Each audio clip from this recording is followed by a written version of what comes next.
church, Joshua here. He's talented. And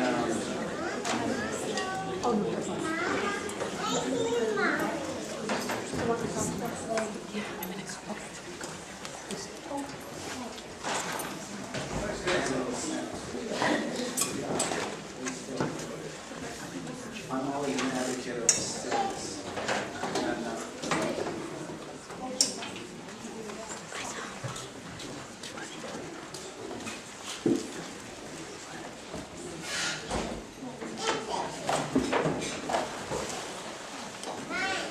Let me read you something. We can practice this, I think it will change our life. I'll probably read this at least 1,000 times because I'm trying to live this. And then we'll start with Scott. Sorry, Scott.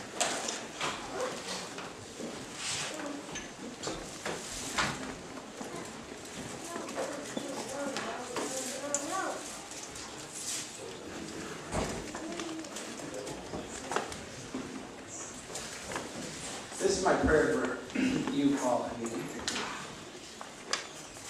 And for you, sweet family. Ruth and Joe.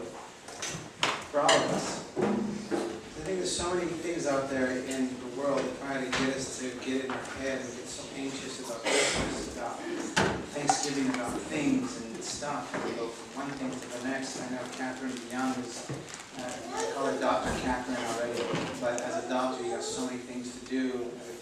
As a student, here and there and going here and there. I think what we can do is, this is what the evil wants. It wants to separate our heads and our hearts. To create false idols and forget God. So listen to this. My hope is you can do this in your life. You've got to get out of your head. It's easier than it sounds easy, but it's hard. You've got to get out of your head and into your heart. Right now your thoughts are in your head and God seems to be outside of you.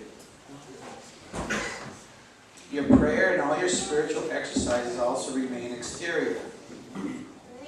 As long as you are in your head, you will never master your thoughts, which continue to whirl around your head like a bunch of mosquitoes on a summer's heat, or drifting snow on a winter storm. If you descend into your heart, you will have no more difficulties. Your mind will empty out and your thoughts will dissipate. Thoughts are always in your mind, chasing one another about, and you will never manage to get them under control. But if you enter your heart and can remain there, then every time your thoughts invade, you will only have to descend into your heart once again, and your thoughts will vanish into thin air. This will be your safe haven. You will find life in your heart. So as we think about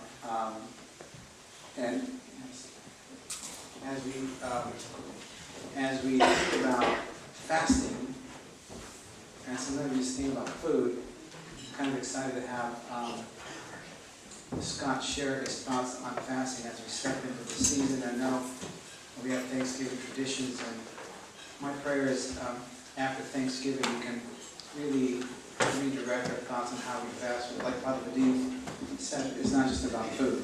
So Scott, it's a blessing to have you.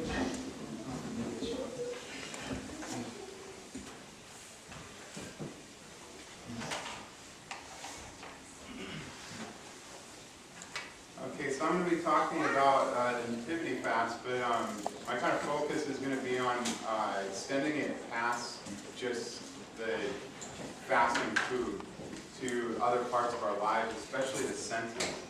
I'm going to start out by kind of making a confession. Growing up, and really even, it's still something I work on, Christmas has been probably my least favorite holiday. And making that, I'm not counting things like Halloween, but like actual holidays of the church is probably my least favorite. And a lot of that is that growing up,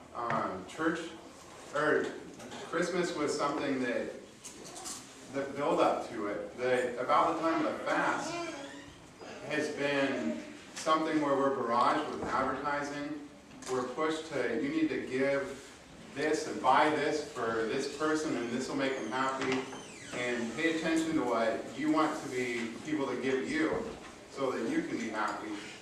And the focus has always seemed very materialistic to me, and it really, by the time Christmas comes around, it seems like there's no, I'm just kind of done with it. I'm not, there's no sense of sacredness of the day. And I did, beyond just the materialism with the family get-togethers, the feasts, company parties, the school parties, there's so much food that we take in. And I remember so many times in my life during this period of just getting to about Christmas and physically feeling sick. I'm just stuffed, and besides the food, you also have the desserts and just all that sugar that we take in. It's really, it puts our bodies by the time we get to Christmas in a place where it would be really hard to call that preparing for a holy day. So, in converting to Orthodoxy, I'd heard about Lent. I never really practiced it, but I heard about it and I was excited about it. It wasn't really until at the, because we converted on Pascha, and so it wasn't until that following Nativity that I kind of came across, oh, there's this fast that you do leading up to Christmas.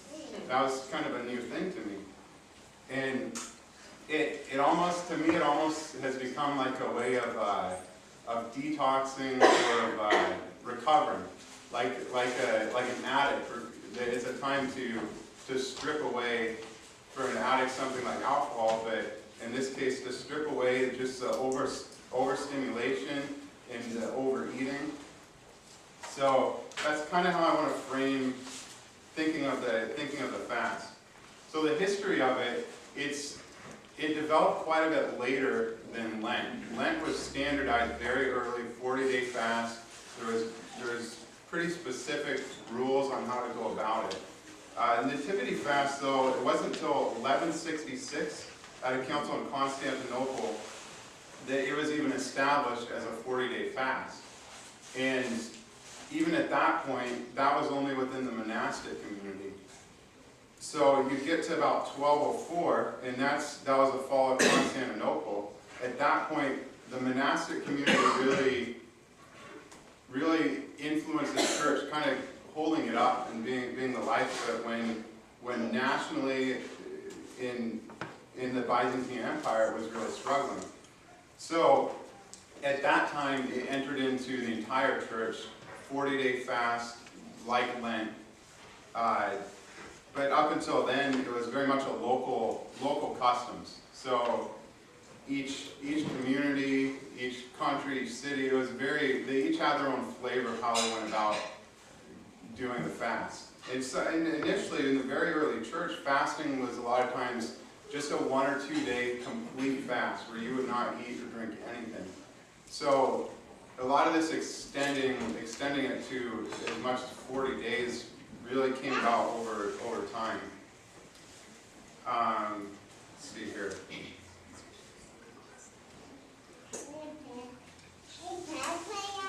So another interesting thing kind of looking into this was comparing it to Lent, because Lent, I feel like there's so much we have established with it on what it is. And one of the things going through Lent that I've seen is that there's something so solemn about it. And the more I think about it, when we go through Lent, we're not just looking forward to the resurrection, we look forward to going through the death of Christ. And so to get to the resurrection, there's an extreme loss. And we're called to go through that death and to experience it every time. And so when we get to the resurrection, we've hit that complete bottom before we come back up. With the Nativity, we don't really have that. We're celebrating the incarnation of Christ, Christ becoming man, entering humanity. So when we celebrate that, we hear it. We don't wait to say Christ is born. We're saying it today. And so we're saying it during the fast. That's not something we do in Lent. We don't say Christ is risen leading up to the resurrection. So it's a fast of anticipation.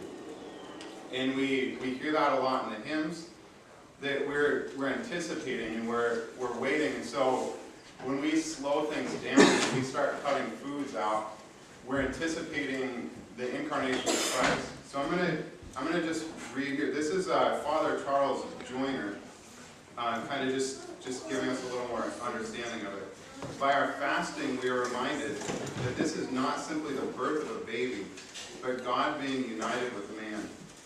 It is a moment when the unchangeable is joined with the changeable, eternal life with mortal life.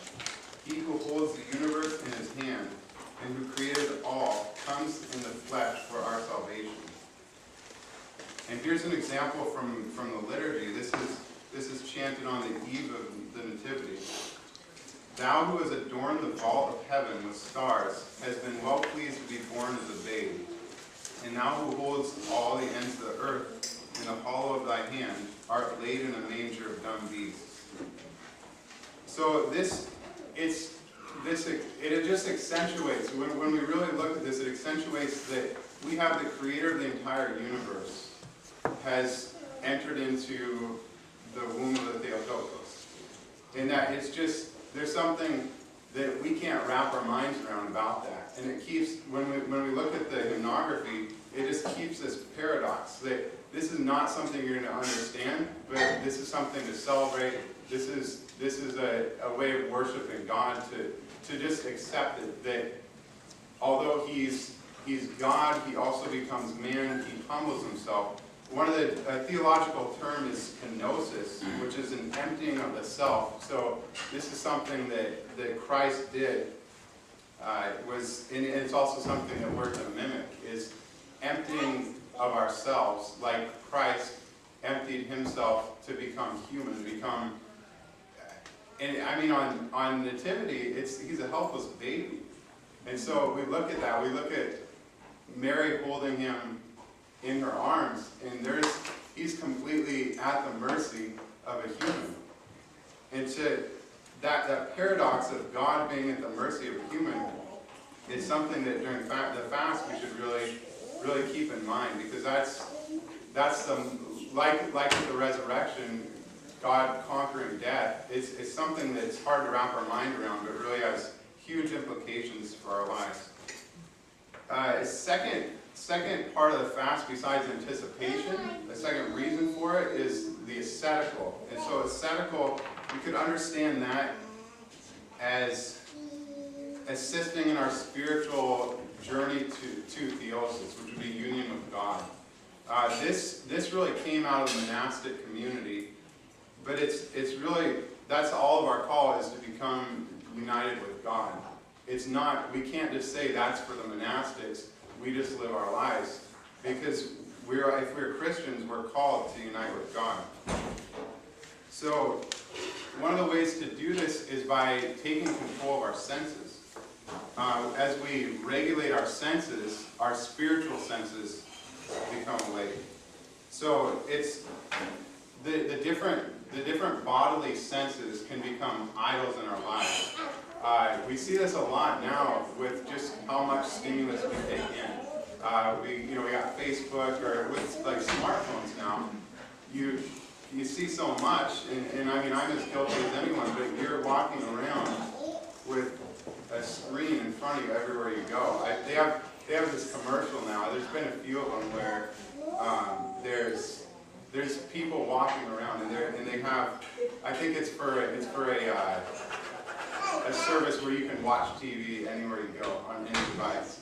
And yeah. So what strikes me about that commercial is that it's a beautiful commercial. You see all this just, they're walking, it's the person walking along in a park, and there's beautiful trees and grass, and then there's some other place, and all the places, it's just gorgeous.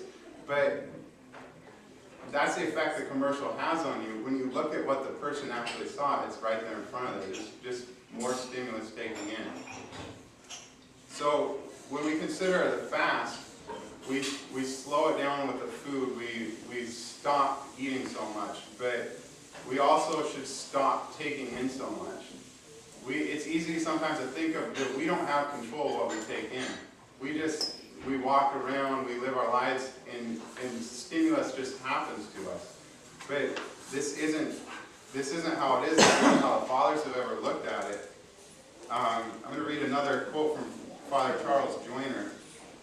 He says that the fast is a time to break our attachments to those things which have power over us, learning to set them aside so we can be freely governed by God's will. St. John of the Ladder talks about this as freeing ourselves from our inner Pharaoh. So Pharaoh for the Israelites was a tyrant over them. He had complete control. And they learned to trust God, and God freed them from that tyrant. So St. John speaks of that control of the senses, the sensual passions as an inner Pharaoh. That it's taking that level of control of our lives. So a few kind of cautions with fasting. Fasting isn't necessarily something that's inherently good. And we heard this today with Father Redeem. It has to be paired with charity, it has to be paired with humility, or else it's dangerous. With disconnected from a desire to commune with God, fasting will lead to irritability, legalism, overemphasis on external rules, resentment, judgment. And when we look at legalism, and just, here's a set of rules, this is what we're to follow, as Father Redeem said, reading labels, and that's your focus. If that's the focus, we're really doing the opposite of what the fast is all about, which is we're asserting that we, through our own power, we can control what happens. That we have the power to ascend to God. And what the fast is all about is humbling ourselves, that we don't have that power at all. And when we stop eating foods, that's to humble and say that even our basic things like eating and drinking depend on God. So when we just focus on the rules, we're totally missing that.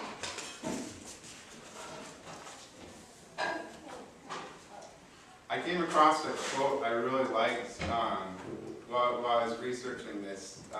I'll read it here. There's a difference between eating what is put in front of you and putting yourself before what is eaten. I was thinking of this in terms of humility, that I've often heard that, say, someone invites you over to their house and they're serving meat, you eat it. And a lot of times if you're to refuse it, you're not accepting their hospitality. So that's an important thing to keep in mind with humility. But I found myself, at my work, we make the food and eat with the kids we work with. And there's so many times where there's meat available. But, so I could interpret it like that well, I can't refuse this. But at the same time, it's the work, it's where I'm at every day. To me, what I've come to is that if I don't have an alternative there, then it's not me rejecting hospitality, it's me not preparing. Because I can bring something in, and that's just a step of me taking ownership of the fast. So I'm going to move on now to the idea of extending the fast to the senses. And this, I feel like this is a lot easier for the monastics because they're outside of society. But we have to look at where our desert is, where our separation is. And I started thinking this in terms of sensual space. And so the idea that we're not passive receptors of stimulus, but that we're responsible for what we allow in. When we fast, we're called to take ownership of our sensual space and direct it towards God. We read in the Bible about being stewards of what we were given, like the parable of the talents. That we're not to bury it, we're not to ignore what we're given. And I think it's the same with the senses, that that what we are given, we are to take control of and manage in a way that directs it back towards God, and it directs it towards loving others. And if we're not doing that with our senses, then that's just a level of our existence that we're not recognizing that God can be in. This quote here is from Saint Nicodemus of the Holy Mountain.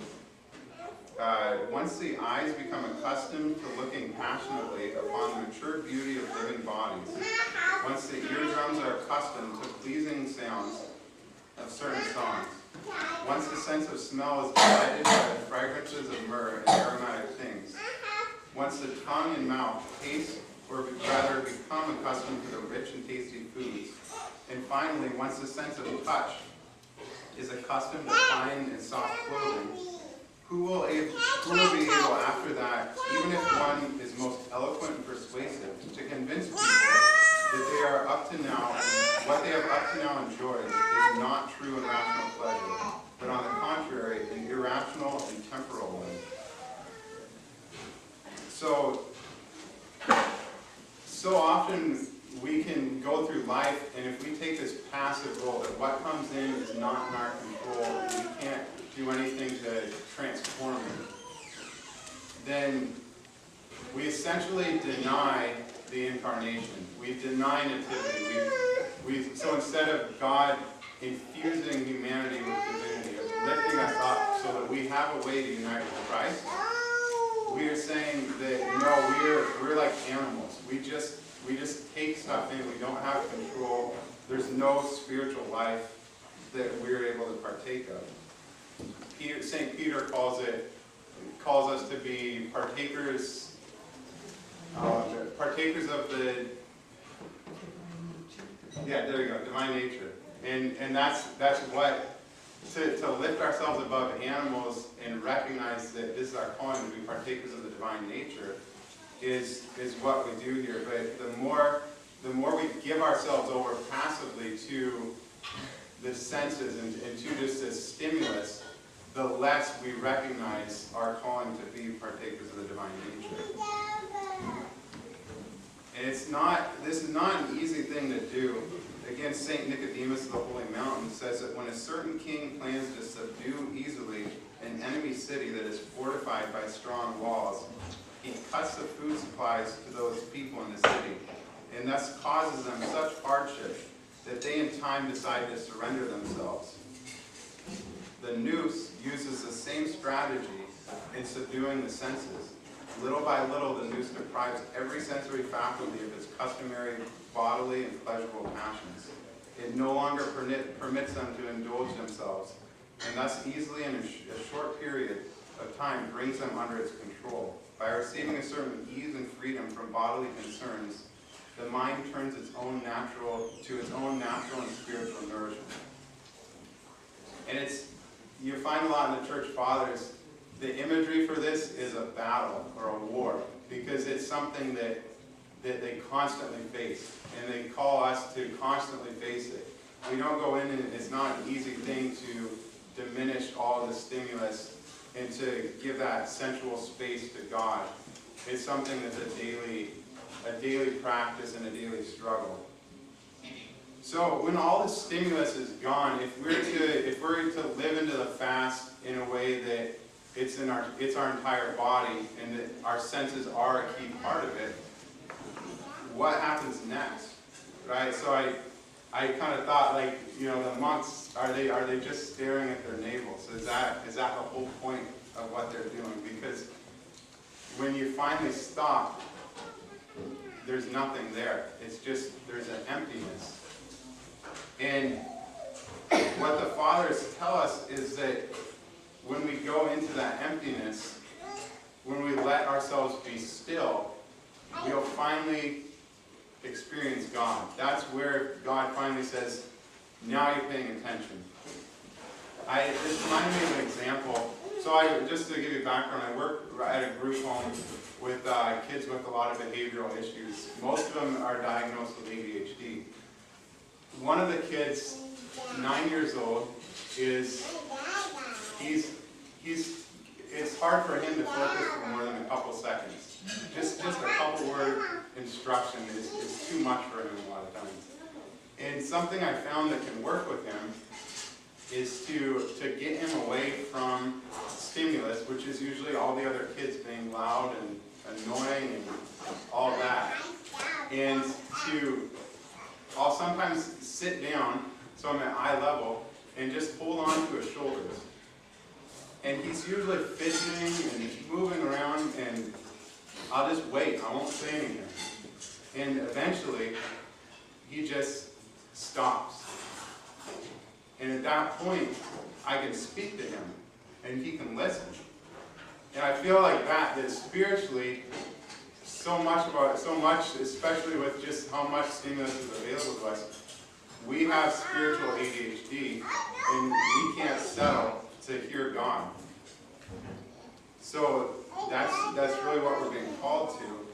A few quotes from the Fathers to kind of emphasize this. St. Gregory, the theologian, says that it is necessary to be still in order to have clear converse with God and gradually bring the noose back from its wandering. So that same idea that, like ADHD, the attention's here and there and there.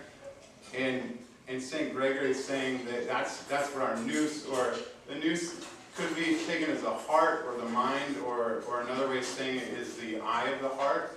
It's what guards and directs the heart. That is wandering, and that stillness slowly is going to bring us back so that we have our focus where it's meant to be. St. John of the Ladder, who's often very blunt, I love his bluntness, he says, the lover of stillness keeps his mouth shut. Stillness, like the fast, when we enter stillness, it has to be with humility. And another aspect of it that the Fathers again and again emphasize is that it has to be with repentance. So we have, during the fast, we have a time to go confess. And it has to be with that, because that's our safeguard against arrogance, against the sense that we can do this on our own. St. Gregory of Sinai says, without the practice of constant weeping, it is impossible to bear the boiling cauldron of stillness. Another, I forgot to write it down, so I'm going to just kind of paraphrase, but there was another, I think it was a desert father, and a monk came to him and asked, when I read the scriptures, should I read them in a way that I think of questions that someone, say like a non-Christian, would ask, so that I'm ready to answer them when they come at me with these questions? And the desert father said, no, you shouldn't do that. Instead, you should read the scriptures and be still and speak from that stillness. And if we can do that, and another way I've thought of that is how much of the time when we converse with people, do we already have something to say before they're done talking? So when we think of it being a time of charity and a time of putting others first, part of that stillness is listen to a person. Don't have an answer already. And when they're done talking, let come what comes. I minored in philosophy in college, and Julie and I took a lot of classes together for it. And one of the upper philosophy courses, we were doing a presentation. Her and I were both doing it, and we get done with a part of it, and it's time for questions. And it's just, no one's talking. Just silent, no questions, nothing. And I remember Julie just getting nervous. She starts kind of talking, okay, so, and just kind of, okay, it's like it seemed to her like it was done. I think at the time I'd taken a few more courses than she had, and I don't remember if the professor said it or what, but we were just like, hold on a second. And when you look at it, the students that were in that class weren't disinterested. They were taking the time to reflect on what had been said before they responded. And so after that silence, all of a sudden people start jumping in, but it wasn't just, boom, they had something to say based on one little bit of information. They had really been able to take it in before responding. So that's about all I had. A few questions kind of to get the discussion going that I had was what seems hopeful about this, what seems maybe unrealistic. Reading through a lot of the church fathers and monastics, something that always enters my mind is what role does the monastic community have in our lives? And when we read all these people that were in a way outside of society, what do you take in and what isn't really realistic to our lives? Last week we talked about St. John Chrysostom, and one of the things with him that's kind of important to keep in mind is that he spent so much time in the monastic community, but then he came to Constantinople, and when he was in Constantinople, he brought that with him, and at the time Constantinople had really given themselves over to all of this external stuff. There was bribery, it was a very corrupt time, and he came in, and to me it almost seems like he said, all this stuff we're doing out here out of society, it has application here. And it might not be the exact same, but he made a lot of enemies because he said, this has to apply to here. And we have to figure out how to make that happen. So yeah, I'd be interested to hear what sounds helpful, what seems unrealistic.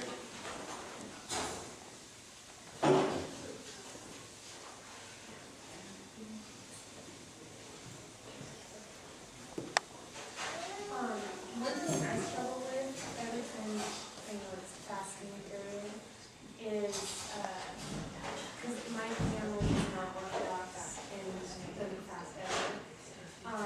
So when you're talking about where you work, you know, they have food, meat, and you don't eat meat there.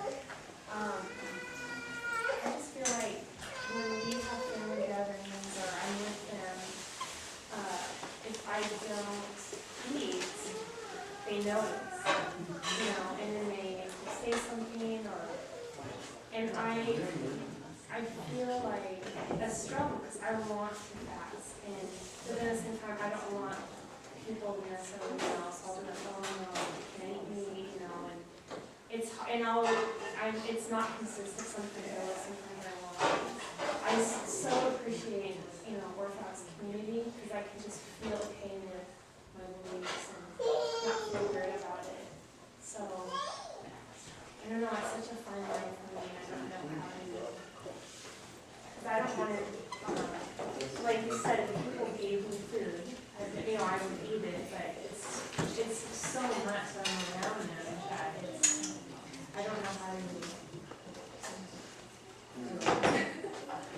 I don't know really what the answer is. Yeah, I think that's, and especially when you get, I know for me, it was like multiple in-laws and my family, and there's at times there's multiple times of even like Thanksgiving, and so how to,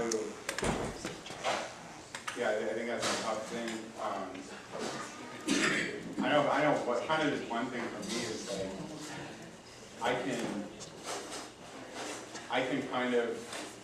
I can go through a lot of that with my parents and family so that they understand where I'm coming from. You know, that maybe I couldn't with, you know, going to an aunt and uncle's house. It's just not the place to do that, but it's something that, you know, close family members, I feel I can, even though, you know, my parents aren't Orthodox, but I feel like they can get the heart of what I'm doing, and it's not seen as like resentful or something that I'm doing because I'm just proud or think I'm better than them. Right. So for extended family, we usually just don't necessarily fast or eat it, you know. Yeah, I mean, it just, for me personally, it seems like there's so many dynamics there that, you know, is it always a can of worms it's worth opening?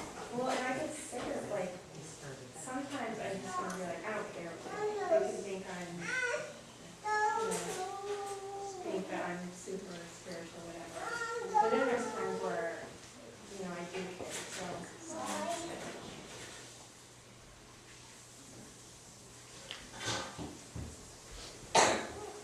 I think over a period of time, with your friends and your family knowing you're Orthodox, it becomes easier. At first, it's very tough for a family to accept that you can't do this, or you don't do this, or they don't know how to plan a meal during fasting time. But over a period of time, it becomes easier and easier.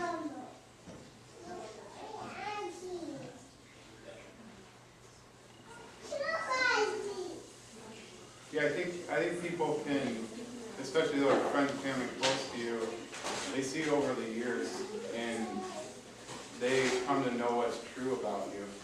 And so doing like fasting, they're going to understand at some level where you're coming from. And I think a lot of the, like going over the hazards of fasting, they're gonna recognize that that's not your heart. And I think over time that will come across. I had a conversation with a coworker last week about it, and it was interesting because his perspective on fasting was that there's a lot of legalism to it, not in how he understood it. And so being able to kind of agree with him was helpful. Just that, yeah, like it can really get that way, and like those are like really good concerns. Instead of necessarily fighting on it, I think it's really helpful.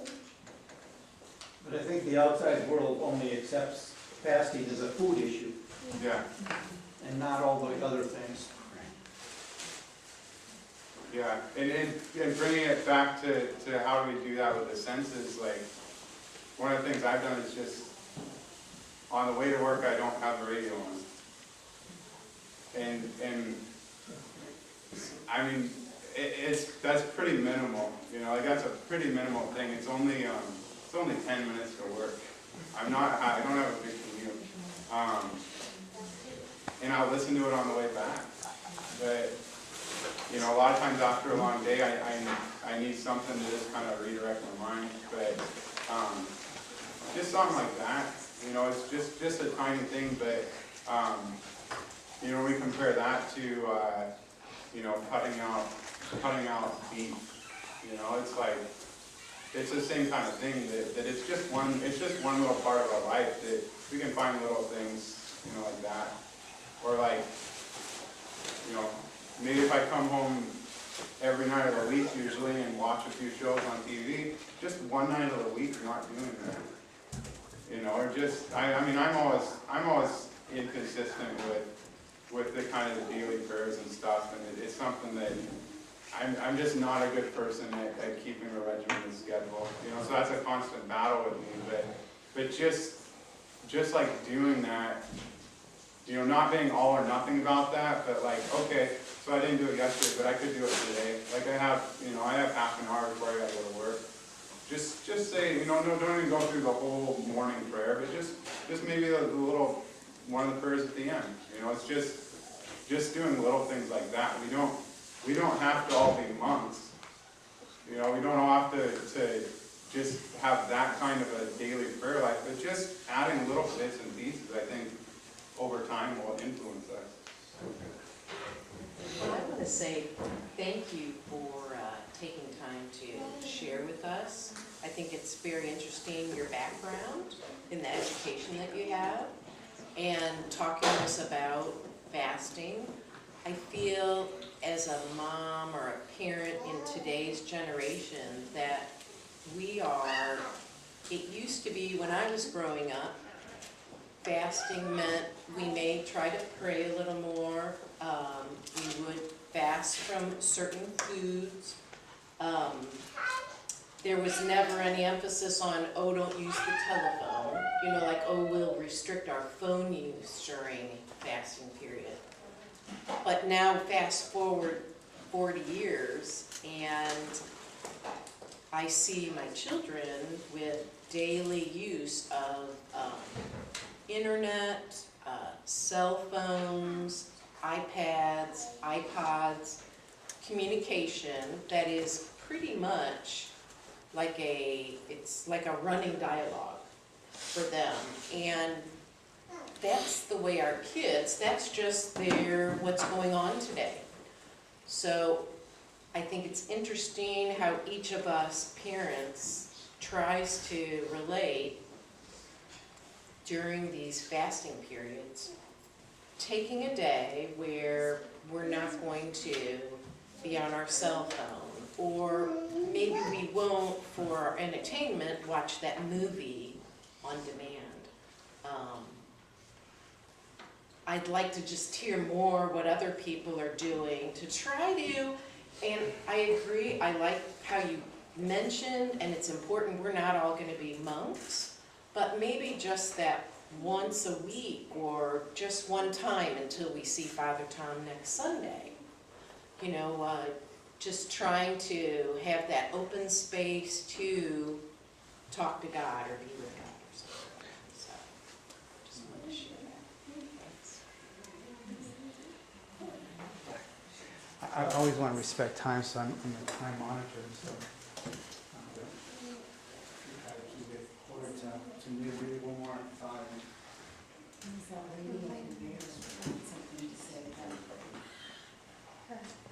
I just like the idea of how you framed it. We get very easily secure in the things we do that we forget, and it's a very subtle matter where we think, like you said, it's our efforts that make us be close to God, and it makes us, in a sense, refuse His grace that makes us close to Him. And when I remind myself of this, then the struggle of whether I should eat at a work party or not, it's easier here in Seattle because everybody is gluten sensitive and everybody is so sensitive. So if you say, I don't eat meat, people won't, it's harder with family because then they will, more make comment. But I keep reminding myself, like you framed it, it's not me, it's not my fasting, it's not not listening to music, it's God's grace. I'm trying to contribute some. And I think, the other point that you made, the monastics have always been, in a sense, the ideal that we all strive for. And I remember reading Elder Porphyrios, who 3 times wanted to be in the Holy Mountain, but because of his health could not be there. And he lamented the lack of stillness and silence. And at the end of his life, he was talking about how you can achieve that. He lived in the busiest part of Athens, and he was able to achieve stillness. And so I think we can, or at least I try, forgive me for saying what I do, but remember that it's not my effort. And I can have that 5 minutes, 10 minutes when you not listen to the music. And it's more what I try to do. We can go on for this can go on forever. I want to thank Scott for offering his words that hopefully stimulate all of us to rethink how and what we do. And I just heard some guys speak on the first commandment. You know what the first commandment is? Thou shalt have. And I don't think anyone's ever, and this person said in his little tape, and I've been a priest for 10 years, and no one's ever confessed the first commandment. I want to confess, Father, that I have, these are the gods that I'm worshiping. And as I'm thinking, I think the church is trying to slow us down to have us wonder, who you worship? Is when I look at your day planner, and I look at how you use your time, and I look at what you pay attention to. And the Lord is a jealous God, Like, I'm a jealous father. I want my kids to love me. I can't force them, but I want them to love me. So I think the invitation for all of us, and for me, and for all of us, is who are our idols? I've already talked a lot about that, because I've been thinking about that, and I think I have so many that I've just come to realize that put in between me and God. And the computer and the cell phones are an incredible thing. Education can be an incredible thing. It can put you before, because my education is the top thing, or being a doctor is the top thing, or making money is the top thing, or watching my health is the top thing, or fasting is the top thing. That going to church can be also. So my prayer here for us, the Holy Apostles, and for all of us, is to support each other, to come to know God, to come to love God, and to come to worship one God. And like this guy said, I think it's true though, Scott. There's only two, we're created to worship.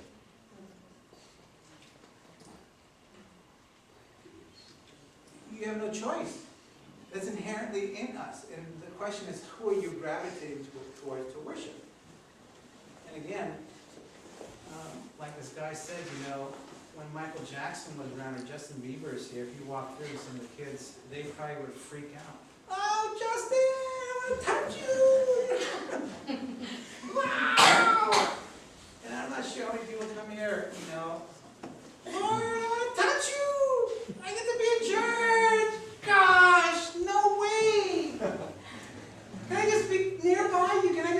Can you breathe on me? Can I touch your shoes? Can I have your shoelaces? This is the idols. I'm not kidding, that's our kids. So you say your kids, how do we have these conversations on a dinner table, like, who are our gods? And we believe, and this guy says there's only two gods we worship. The true God, or creation, or some form of creation. So let's thank God for a real God who wants you to really live life in such a powerful way. Thank you, Scott, for your words.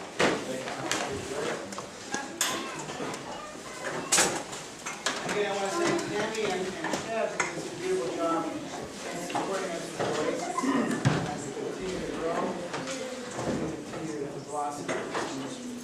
In the name of the Father, and the Son, and the Holy Spirit, Lord, we are grateful for your gift of love for us. Please guide us to seek your grace, your truth in all things. Help us as parents create space to love you and our families, to rethink and to re-navigate where our time and effort is going, that we may truly know that you are the one that we love, that you may guide us to know that you are the one to serve and to worship. May you teach us to see the false idols that keep us from being united with you, and to letting those idols fall away from us